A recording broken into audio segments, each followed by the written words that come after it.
The Apache chief's weathered hands extended toward the dusty figure before him, gesturing to two young women adorned in traditional dress.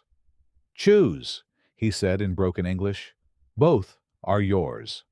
The gunslinger's throat constricted as every eye in the settlement turned expectantly. 20 years of deception hung in the balance. One word would shatter everything. The respect, the fear, the carefully constructed lie that had kept her alive since Atlanta burned. Danielle Cross's calloused fingers trembled as she reached not for a bride, but for the truth that would destroy her. Meet Danielle Cross, 38 years old and carrying secrets that could get her killed on the American frontier. She's been living as Danielle Cross for 20 years now, and every morning starts the same way. Tight, binding around her chest, voice pitched lower than nature intended, clothes chosen to hide every curve that might give her away. The deception began in Atlanta when the city burned. Her real brother Daniel died in her arms, and she made a choice that saved her life, but cost her everything else. She took his name, his identity, his entire existence. What else could she do? A woman alone in 1865 had two options: marry quickly or die slowly. Danielle chose a third path that officially didn't exist. Mesa Flats appears on the horizon like a mirage, all dust and desperate hope. The frontier town squats under the blazing sun, and Danielle rides in, wearing Daniel's reputation like armor. Word travels fast out here. Stories about Danielle Cross the gunslinger have reached this settlement weeks before the man himself. Well, the woman herself. But nobody's supposed to know that part. Sheriff Tom Harrison approaches her horse with careful steps. His hand rests near his gun, but his eyes show respect mixed with healthy fear. "You'd be Danielle Cross," he says, not really asking. "Heard you might be passing through." Danielle nods and keeps her voice gravelly. "Depends on what kind of welcome you're offering." 20 years of practice makes the masculine tone automatic, but it still feels like swallowing glass every single time. The saloon doors swing shut behind her with dramatic flair. Conversations die mid-sentence. Every eye follows her movement across the room, spurs jangling against weathered floorboards. The bartender's hand shakes slightly as he pours her whiskey. This is the part she's gotten good at. The swagger, the steely gaze, the way Daniel would have stood if he'd lived to see 38. Sometimes she wonders if she's become more convincing as her dead brother than he ever was as himself. But then reality crashes in like a stampede. "Apache took our horses," Sheriff Harrison explains later, his voice heavy with defeat. "Whole herd, gone overnight." He gestures toward the empty corrals, where dozens of animals should be grazing. "Without those horses, we can't trade, can't travel, can't survive another month." The children tell the real story. Danielle watches them through the saloon window, their faces gaunt with hunger. Their mothers ration food like ammunition. Their fathers stare at the empty horizon with the hollow look of men who've run out of options. Something twists in Danielle's chest. Maybe it's the memory of her own hunger during the war. Maybe it's seeing innocence threatened by circumstances beyond anyone's control. Either way, she feels the familiar pull toward trouble that her rational mind keeps trying to resist. "I could track them," she hears herself saying before wisdom can stop her tongue. The sheriff's eyes light up with desperate hope. "You do that? For strangers?" Here's the thing about living a lie for 2 decades. Sometimes the fake identity demands actions the real person never would have chosen. Danielle Cross, legendary gunslinger, wouldn't ride away from hungry children. Danielle Cross, exhausted woman hiding in plain sight, just wants to keep moving before someone looks too closely. But the children's faces haunt her dreams, and morning finds her checking her rifle and preparing to track stolen horses across hostile territory. What she doesn't know yet is that this simple tracking job will force her to make an impossible choice. The Apache aren't quite what she expects. The horses aren't exactly stolen, and the grateful town is about to offer her something that will shatter 20 years of careful deception. The trail leads north, toward mountains that hold more secrets than just missing livestock. The trail stretches north, like a scar across the desert floor, and Danielle follows it with the patience of someone who's learned that rushing gets you killed. Horse tracks tell stories if you know how to read them. These particular horses weren't driven hard. No whip marks in the sand. No scattered droppings from panicked animals. Strange way to conduct a raid, honestly. 3 days of tracking brings her to the Apache camp, and what she finds stops her cold. This isn't some war party celebrating a successful horse theft. These people are starving. Children with hollow cheeks huddle around a fire that's more smoke than flame. Women mend clothes that should have been thrown away months ago. The men sit with the particular stillness of hunters who've forgotten what prey looks like. The stolen horses stand in a makeshift corral, but they're not trophies. They're lifelines. Chief Running Bear approaches her with dignity intact, despite everything. His English comes in careful pieces. "You come for horses." Not a question. A statement heavy with resignation. Danielle keeps her hand away from her gun. "Town needs them back. We need them more." The chief gestures toward his people. "Our horses died. Sickness took them all. Children cannot walk to new hunting grounds." Here's the thing about living as someone else for 20 years. You develop a talent for recognizing fellow survivors. These Apache aren't raiders. They're refugees, just like she's been since Atlanta burned. Desperation drove them to take those horses the same way desperation drove her to steal her brother's identity. Makes sense, right? What if there was another way? She hears herself asking. The words come out before caution can stop them. Again. What follows is the strangest negotiation of her life. Danielle proposes a deal that would make lawyers weep with its simplicity. The Apache keep half the horses, enough to move their people to better hunting grounds. In exchange, they provide protection for Mesa Flats against the real threats: bandits, claim jumpers, the kind of men who see isolated settlements as easy pickings. Running Bear considers this for exactly 30 seconds. "You speak wisdom," he says finally. "We accept." The ride back to Mesa Flats feels different. Danielle's not just returning stolen property. She's bringing hope wrapped in horsehide and sealed with handshakes between former enemies. The kind of solution that makes everyone wonder why nobody thought of it sooner. The town explodes with celebration when she rides in with most of the herd. Children cheer from doorways. Women actually smile at her. Men offer drinks and backslaps and friendship. For the first time in 2 decades, Danielle feels something that might be belonging. But belonging is dangerous for someone living a lie. Sheriff Harrison pumps her hand, like he's trying to draw water from a well. "Daniel, you've saved us all. However can we repay you?" The question hangs in the air for exactly 24 hours before it gets answered in the most spectacular way possible. Chief Running Bear arrives with ceremony that transforms the dusty main street into something from a storybook. Drums beat rhythms that seem older than the mountains. Warriors in full regalia flank their leader. The entire population of Mesa Flats gathers to witness whatever's about to happen.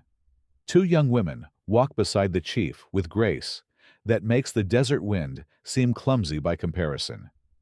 Ayana and Nayeli, Running Bear announces, his nieces and among the most honored daughters of his people. Beautiful doesn't begin to cover it.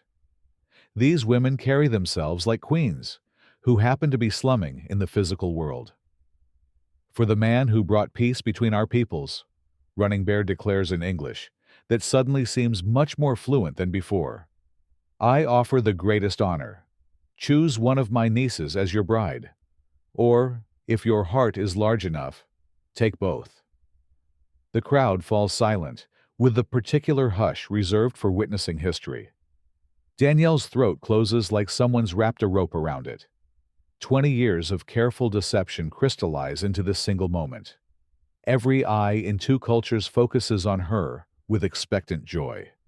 Accept the offer, and the lie deepens beyond any hope of escape. Marriage means intimacy. Intimacy means discovery. Discovery means death, but refusing insults the chief and destroys the peace she just helped create. The silence stretches until it becomes painful. Danielle can hear her own heartbeat thundering against her bound chest. Sweat trickles down her spine despite the cooling evening air. Every person in Mesa Flats watches their hero wrestle with what they assume is the overwhelming generosity of the offer. What they're actually witnessing is a woman realizing she's reached the end of a 20-year road built on lies. Her calloused fingers move to her hat. Not toward it, to it, around it. The brim feels familiar under her touch, worn smooth by 2 decades of careful masculine performance. But suddenly the weight of it seems unbearable. "I cannot accept your generous offer," she begins, and her voice cracks slightly. The sound makes several people lean forward with concern. Then, something extraordinary happens. Danielle stops performing. Her voice softens from the gravelly, masculine tone she's maintained for 20 years.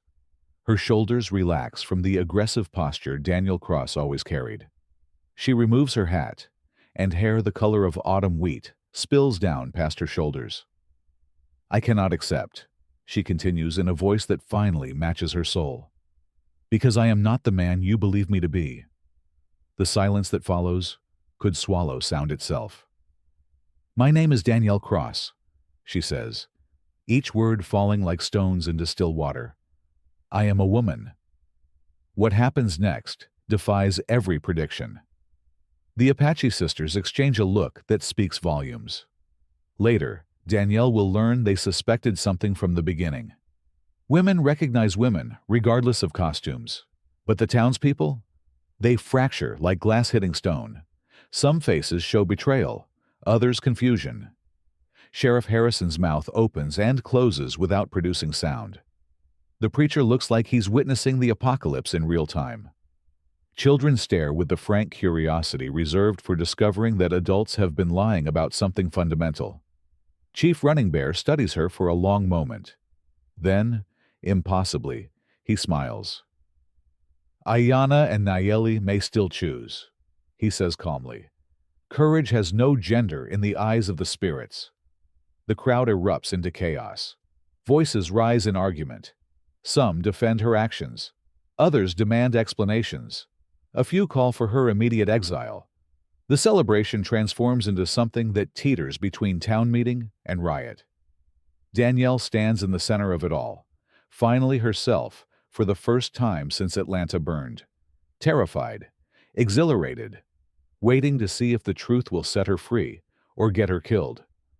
What she doesn't know yet is that revealing her secret is only the beginning of her problems. The chaos doesn't last long.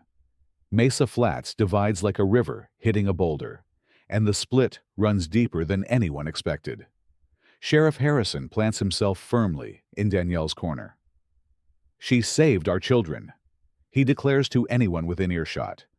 "Don't care if she's got wings and a halo. Actions matter more than appearances." His badge carries weight in this town, and several families nod their agreement. But Reverend Mills? Different story entirely. The preacher's face turns purple with righteous indignation. 20 years of sinful deception, he thunders from the church steps. This woman has mocked God's natural order and made fools of us all. His congregation clusters around him like sheep seeking shelter from wolves. The weird part is how the Apache sisters handle everything. While the townspeople argue themselves hoarse, Ayanna and Nayeli approach Danielle with calm certainty. Their English comes in careful pieces, but their meaning rings clear. "We knew," Ayanna says simply. "Women see women, even in man's clothing." Nayeli adds something that makes Danielle's heart skip. "Our people tell stories of two spirit ones, those blessed with understanding of both paths." She gestures toward Danielle with respect, not pity. "You are not broken. You are rare." Then the bounty hunters arrive, and everything gets complicated fast. Marcus Kane rides into Mesa Flats like death wearing spurs. 3 men follow him, all carrying the particular stillness of professional killers. Their wanted poster shows Daniel Cross's face with "Dead or Alive" printed underneath in letters big enough to read from horseback.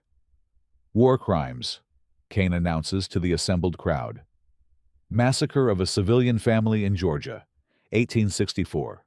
We're here for Daniel Cross. His eyes find Danielle across the dusty street. Gender don't matter to us. Crime's a crime. Here's what Danielle knows that nobody else does. Her brother Daniel was at that massacre. But he died trying to stop it, not commit it. The real killer wore Confederate gray and had a scar across his left cheek. She watched him gun down innocents, while her brother bled out trying to protect them. But dead men can't testify, and wanted posters don't care about family resemblance. Kane's men spread out through town like infection. They terrorize shopkeepers, threaten families, kick down doors, searching for their quarry. Their brutality reveals them as the true villains in this story, but that doesn't make their guns any less dangerous. The Apache sisters become Danielle's unlikely guardians. Ayanna knows every cave and canyon within 50 miles. Nayeli moves through brush like smoke, leaving no trail for trackers to follow. Their warrior training transforms them from potential brides into lethal protectors. Chief Running Bear commits his people to the fight. She showed us honor, he tells his warriors. We return honor. Apache justice operates on principles the bounty hunters never learned. Respect given equals respect earned. Protection offered equals protection provided. But the real surprise comes from Mesa Flats itself. The town meeting that night splits three ways. Reverend Mills demands they surrender Danielle to avoid further trouble. His supporters worry about their family's safety. Can't blame them for that, honestly. Sheriff Harrison argues for resistance. We don't hand over heroes to murderers, he declares. Don't care what those papers say. His faction includes the families with hungry children who remember their salvation. The third group? They're done with the whole argument. Let's hear her side, demands Mrs. Patterson, the schoolteacher whose students adore their mysterious savior. 20 years of lies means 20 years of reasons. Danielle faces the assembled crowd and tells her story. Atlanta burning, her brother's death, the choice between Daniel's identity and her own grave. Every year of careful performance, every morning of binding her chest and deepening her voice. I never meant to deceive you, she finishes. I just meant to survive.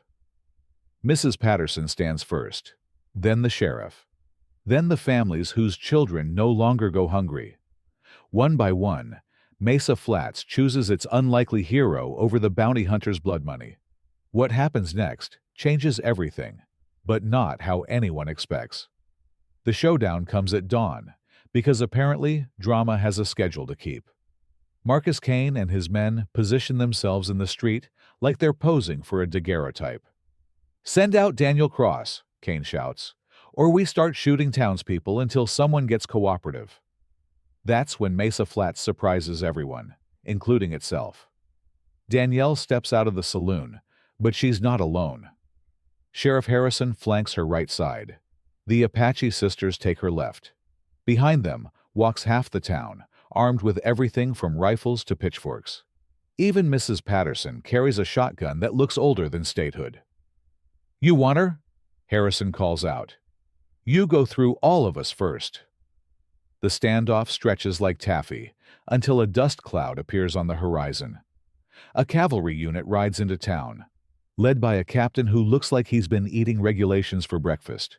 Turns out the real perpetrator of those Georgia war crimes got himself captured last month in Arkansas, confessed to everything, including framing Daniel Cross.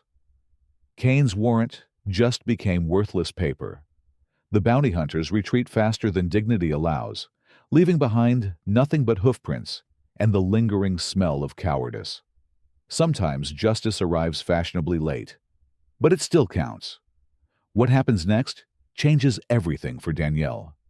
Mesa Flats doesn't just accept her. They embrace her completely. The general store starts stocking women's clothes in her size. Children run to her without confusion, calling her Miss Danielle, like they've known her name forever. Even Reverend Mills eventually admits that courage doesn't require masculine packaging. The relationship with Ayanna develops slowly, built on truth instead of deception. Two women who've both learned to be strong in different ways.